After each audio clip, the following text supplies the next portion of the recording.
ceci n'est pas une fiction. Tu es bien dans le monde réel de l'irréel.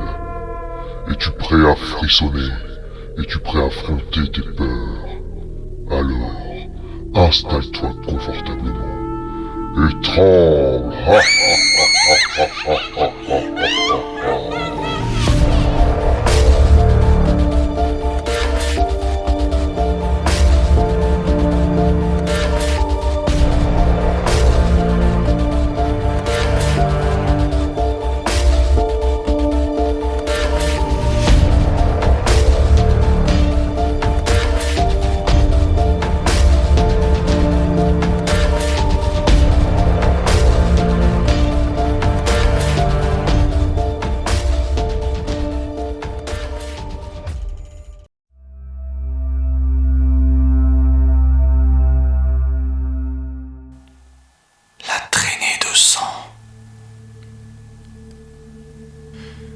Dans les années 2000, des disparitions de chiens et de chats ont été signalées et se sont faites de plus en plus nombreuses. Heureusement, aucune plainte n'a été signalée ou déposée au cours de cette dernière année. Mais un jour pourtant banal et inintéressant, une adolescente se promenait dans une des petites ruelles de sa ville à la tombée de la nuit, comme à son habitude. Mais cette journée banale tourna assez vite au cauchemar. Elle tomba sur une traînée de sang. Curieuse de nature, cette jeune femme choisit de suivre ses traces, malgré la peur grandissant. Les traces l'emmenèrent dans une de ces vieilles maisons inhabitées des quartiers pauvres, celles ornées de vieilles pancartes à vendre et dont quelques planches de bois, de tôle, voire de carton dissimulent tant bien que mal les ouvertures de fortune qu'offrent les carreaux cassés.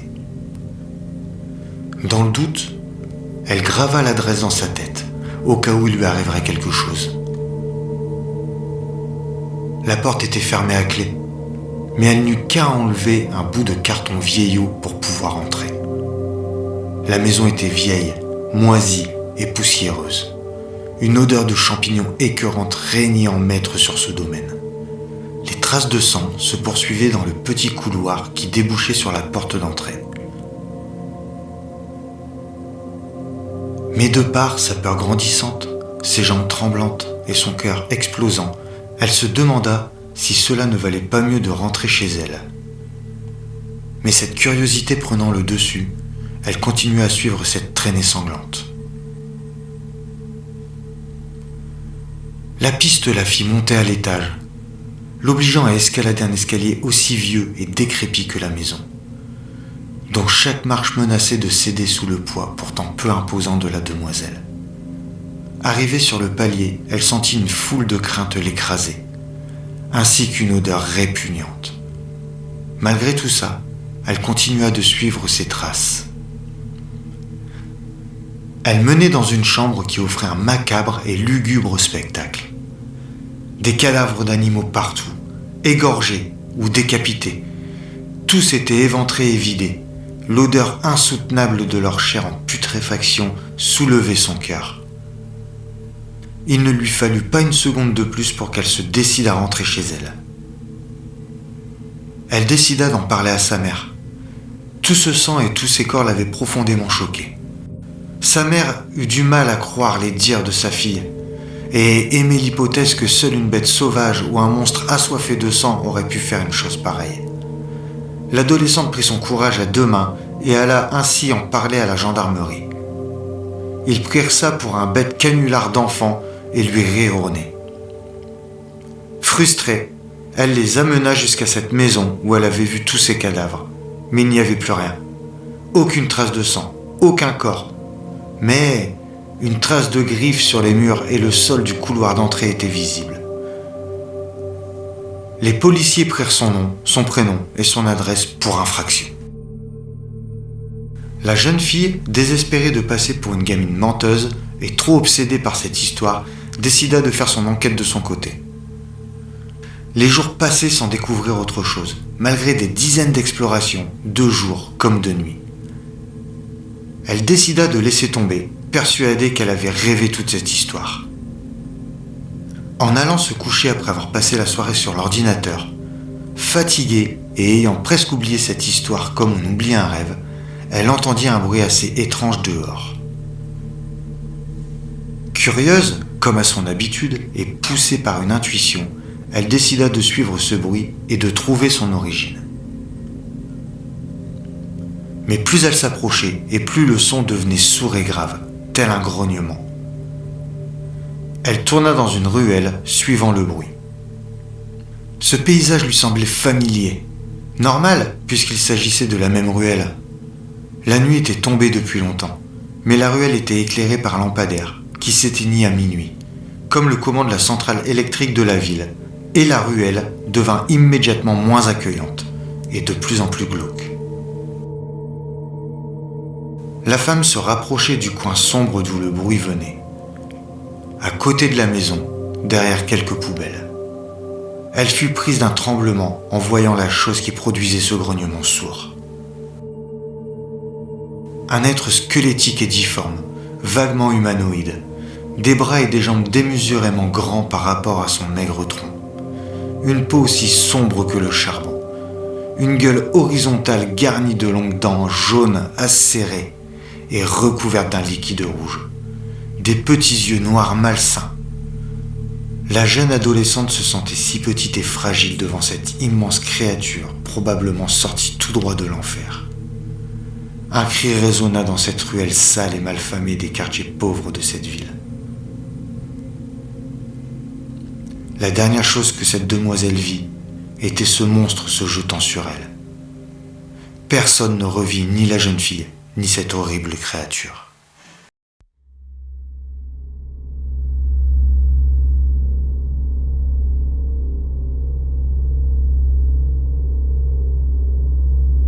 La fille en noir. J'étais une enfant heureuse, qui vivait une vie heureuse avec une sœur et une mère heureuses. Le seul point qui me dérangeait était cette fille dans ma classe. Quand je repense à elle, j'en ai des frissons et je n'arrive plus à dormir la nuit. Je n'avais jamais entendu une seule phrase sortir de sa bouche. Quand j'arrivais dans la classe, elle était toujours là, assise toute seule au fond, à ce bureau tout sale rempli d'écritures malsaines. Comme « meurs » ou encore « le diable viendra cette nuit chez toi » et une chaise horriblement bancale. Personne ne faisait attention à elle, pas même le professeur. Personne ne connaissait ni son nom, ni qui elle était. Sa peau était tellement blanche que l'on pouvait percevoir certaines de ses veines. Ses cheveux noirs tressés et ses cernes lui donnaient le visage de la fille possédée dans les films d'horreur. Sa robe noire lui descendait jusqu'aux genoux et ses chaussures, elle n'en avait pas. À midi, j'allais manger à la cantine avec mes amis quand elle passa à côté de moi et murmura « Tu verras, nous rigolerons beaucoup, toi et moi. » Je ne sais pas si ce message m'était adressé et je m'en souciais pas, mais j'étais étonnée car je ne l'avais jamais entendu parler. Nous étions un samedi après-midi. Je faisais mes devoirs quand j'entendis frapper 3 coups à la porte d'entrée. J'ouvris et laissa aussitôt échapper un petit cri de terreur. C'était cette fille bizarre. Bonjour, qui es-tu ? Aucune réponse, mis à part un petit sourire mesquin qui se dessinait sur ses lèvres. Tu es dans ma classe, non ? Toujours ce sourire qui s'agrandissait au fil des secondes et qui me faisait terriblement peur. Je finis par perdre mon sang-froid et lui claquai à la porte au nez avant de retourner dans ma chambre, terrifiée. Je découvris un bout de papier sur lequel avait été écrit un numéro de téléphone contenant uniquement les chiffres 0 et 6. Je commençais à trembler de peur, sachant très bien que ce numéro, c'était la fille qui l'avait laissé ici. Mais pourquoi ? Et comment avait-elle fait ? Je prévins ma sœur en lui montrant le numéro de téléphone et en lui racontant tout. « On a toqué ?» demanda-t-elle avec un air surpris. « Oui, tu n'as rien entendu ?» « Eh ben, non. » Sa réponse me faisait froid dans le dos. Elle était pourtant dans une pièce si proche de la porte d'entrée. « Appelons ce numéro ?» dit-elle. « Surtout pas. Et si c'était un numéro hanté ?»« Ah, c'est pas possible, voyons. Les numéros hantés, tout ça, ça n'existe pas. » Après avoir réussi à trouver les bons arguments pour me convaincre d'appeler, j'effectua le numéro marqué sur le bout de papier, les doigts tremblants. « Chut, ça appelle !» murmura ma sœur, un peu effrayée elle aussi. À ce moment même, une voix sinistre prononça les mots « Game over » et la répéta sans cesse. « Game over. Game over. Game over. Game over. Game over. » En même temps, des pleurs de bébé et des bruits de pas se firent entendre dans toute la pièce. Nous avions beau raccrocher, ça n'en finissait pas. Nous étions pétrifiés. Soudain, notre mère arriva en marchant bizarrement et s'arrêta à la porte, un long couteau à la main. Et, en nous observant, commença à se mutiler, encore et encore, jusqu'à s'arracher les cheveux, se crever les yeux, se couper les doigts en criant « Non, arrête! Ne fais pas ça, je t'en supplie !» Et quand elle ne parlait pas, elle criait. Le choc et le dégoût s'installaient sur nos visages d'enfants pendant que la fameuse phrase de l'autre jour se répétait dans ma tête. « Tu verras, nous rigolerons beaucoup, toi et moi. » Tout semblait plus clair maintenant. C'était cette fille en noir.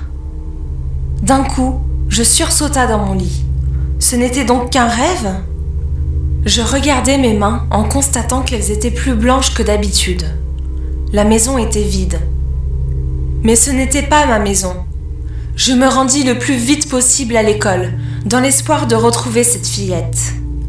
Mais sur le chemin, je vis une personne me ressemblant étrangement. Je m'approcha d'elle et me rendis compte que c'était moi. Mais cette personne, enfin moi, me souriait d'un air mesquin, comme la fille.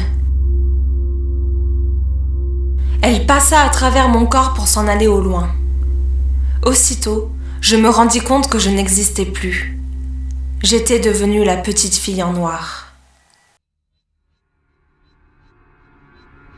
Le monstre du cimetière.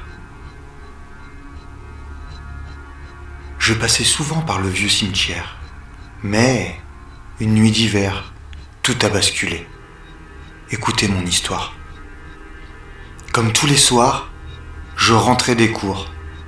Il faisait nuit et comme d'habitude, je passais par le vieux cimetière abandonné. Je devais le traverser pour rentrer chez moi. Non pas parce que c'était le seul chemin, mais parce que le détour était bien trop long. Je n'avais rien pour l'éclairer, et bien sûr, c'était une nuit sans lune.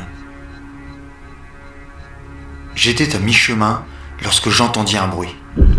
Je me retournai, mais rien.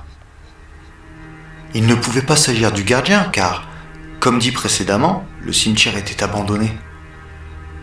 Je continua donc mon chemin, légèrement angoissé, et le bruit se fit entendre. L'atmosphère commençait à être trop lourde pour mes poumons, et j'avais la sensation d'étouffer. Et c'est là, en me retournant, que je vis cette chose. Elle ressemblait à un chien croisé avec un ours, sans poils. Je commençais à reculer, mais la créature bondit et me plaqua à terre. Je me débattais en hurlant, tandis qu'avec ses griffes, il me griffa la peau, et avec ses dents, il m'arracha les ongles. J'hurlais de douleur, mais personne ne pouvait m'entendre. Ma voix n'était pas assez puissante. Il m'ouvrit le ventre et commença à retirer mes organes. Il me pendit avec mes intestins à l'arbre, tout en me forçant à avaler mes propres entrailles. Il acheva son macabre ouvrage en m'arrachant les yeux. Puis il partit, laissant mon corps mutilé et presque méconnaissable, pendu à cet arbre. Vous vous demandez comment je peux vous raconter cette histoire alors que je suis censé être mort ? Car je suis venu vous tuer de la même manière. J'ai été réincarné en cette sorte de monstre avide de sang. Et d'ailleurs, à l'heure où vous lisez ces lignes, je suis probablement juste derrière vous, ou bien caché sous votre lit, ou encore dans votre armoire, à guetter le bon moment pour vous tuer. Flash d'information spéciale. Hier, en début de matinée, un jeune garçon a été retrouvé mort dans un vieux cimetière à l'abandon, tué d'une manière que nous ne pouvons citer ici. Il semblerait qu'il ait été exécuté hier soir, sur le chemin de l'école. C'est à ce jour la 18e victime à avoir subi ce sort. La police vous conseille de ne pas sortir de chez vous à la tombée de la nuit et de vous assurer que tout est bien verrouillé.